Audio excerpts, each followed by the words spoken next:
5 minuto kasama si Jesus sa banal na sakramento.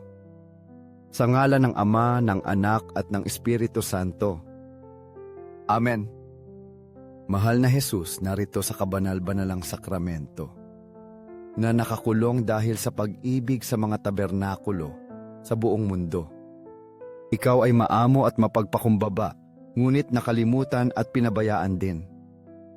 O Jesus na mapagbigay, na nananabik sa pagdalaw ng sangkatauhan, alam namin na ang iyong puso ay patuloy na naghihintay ng maliit na gawa ng pag-ibig mula sa amin, iyong mahihinang anak. O Panginoon, dagdagan mo ang aking pananampalataya upang makilala ko ang iyong tunay na presensya sa kabanal-banalang sakramento. O Panginoon ng awa, gawin mo akong maawain tulad ng iyo sa akin.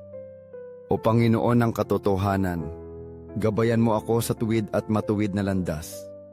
Huwag mong hayaan na mawala ako sa kadiliman ng kasalanan. O Panginoon ng tabernakulo, gawin mo akong ibigin ka ng higit pa araw-araw, upang ang pag-ibig na iyon ay maging mapagkukunan ng lakas na susuporta sa akin sa lahat ng paraan. Pagbasa mula sa Ebanghelyo ayon kay San Mateo, Kabanata 22, versikulo 28. Lumapit kayo sa akin, kayong lahat na napapagod at nabibigatan, at bibigyan ko kayo ng kapahingahan. O Panginoon, ang iyong paanyaya ay umaalingaw-ngaw sa aking kaluluwa, tulad ng isang ilaw na gumagabay sa kadiliman. Mula pa nung bata ako, gusto ko nang maging kaibigan ni Jesus. Ikaw ay isang taong napaka-espesyal sa akin, isang taong palagi kong gustong mapalapit. Nangarap akong maging isang santo, hindi isang sikat na santo, kundi isang hindi kilala, na nabubuhay sa katahimikan ng mundo, nagbibigay lugod sa iyo sa maliliit na bagay. Marami akong pinag-isipan tungkol sa kadalisayan ng puso at hindi ko maintindihan kung paano magagawa ng isang tao na sakta ng isang Diyos na napakabuti.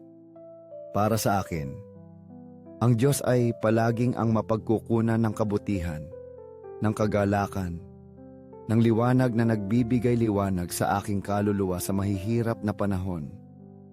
Sa paglaki ko, napagtanto ko na ang pakikipagkaibigan kay Jesus,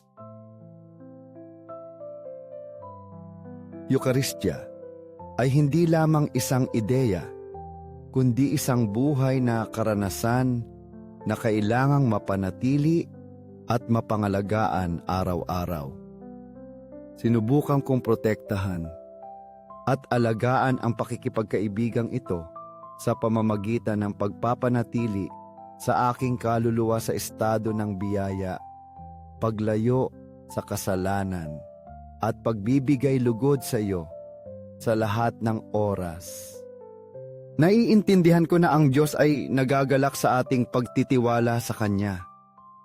Ang pagtitiwala ay hindi isang abstraktong konsepto, kundi isang buhay na katotohanan na kailangang maranasan ng bawat tao upang maunawaan. Pinahahalagahan ko ng labis ang estado ng biyayang ito. Para sa akin, ang biyaya ay tulad ng isang mamahaling hiyas na dapat ingatan ng mabuti. Alam ko na ako ay mahina at madaling mahulog, ngunit, Panginoon, kung mawala ko ang biyaya, tatakbo ako sa iyo kaagad. Susuriin ko ang aking konsensya, magsisisi ako ng may matatag na resolusyon na magbago, at sa lalong madaling panahon, magkukumpisal ako upang mabawi ang nawalang biyaya. Ang sakramento ng rekonsilyasyon ay isang pambihirang regalo. Ang Diyos, ang ating mapagmahal na Ama, ay nagbigay sa atin ng sakramentong ito bilang isang paraan upang makabalik sa Kanya. Siya ay palaging nariyan, handang tanggapin tayo ng may bukas na mga bisig. Maraming beses na akong nagkasala, ngunit siya ay hindi kailanman napapagod na magpatawad at maghintay sa aking pagbabalik. O Panginoon, Hindi ko alam kung paano ipahayag ang sakit na idinulot ng aking mga kasalanan sa iyo. Maraming beses kong nasaktan ang isang Diyos na hindi karapat-dapat na magdusa. Ikaw ay napakabuti. Hindi ka kailanman tumitigil sa pagpapatawad. Hindi ka kailanman tumitigil sa pagbubuhos ng iyong pag-ibig at iyong awa sa akin.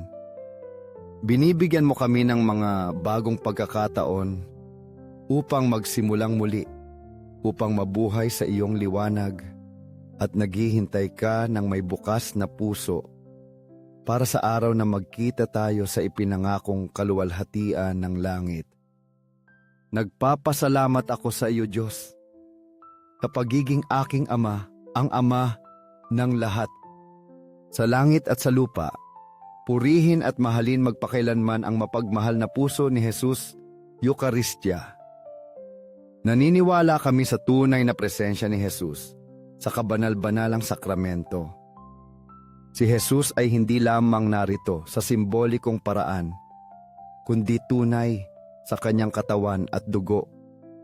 Panalangin sa Sagrado Puso ni Jesus. Sagrado Puso ni Jesus, sa iyo ako nagtitiwala.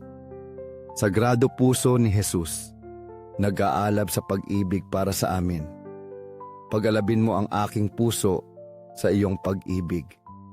Sagrado Puso ni Jesus, hikayatin mo ang mga lapastangan, ang mga sumasalungat sa iyo.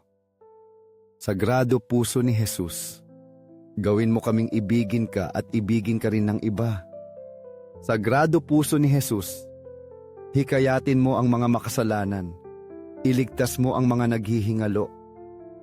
Palayain mo ang mga banal na kaluluwa sa purgatorio, yaong mga nagdurusa at nananabik sa araw ng kanilang pagpasok sa langit. Panalangin sa pusong Eukaristiko ni Jesus. Sagrado Puso ni Jesus, dagdagan mo sa amin ang pananampalataya, pag-asa at pag-ibig. Sagrado Puso ni Jesus, maawa ka sa amin. Matamis na puso ni Jesus, maging pag-ibig ko. Matamis na puso ni Jesus, maawa ka sa amin at sa aming mga kapatid na naliligaw. Matamis na puso ni Jesus, gawin mo akong ibigin ka ng higit pa araw-araw. Luwalhati, pag-ibig at pasasalamat sa Sagrado Puso ni Jesus.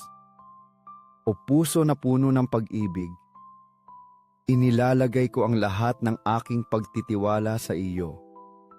Dahil natatakot ako sa lahat, mula sa aking kahinaan, ngunit umaasa ako sa lahat mula sa iyong kabutihan. Panalangin sa Sagrado Puso ni Jesus. Sagrado Puso ni Jesus, maawa ka sa amin. Sagrado Puso ni Jesus, inaliw ng isang anghel sa iyong paghihirap. Aliwin mo kami sa aming paghihirap.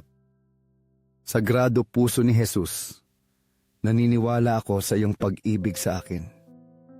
Sagrado Puso ni Jesus, protektahan mo ang aming mga pamilya.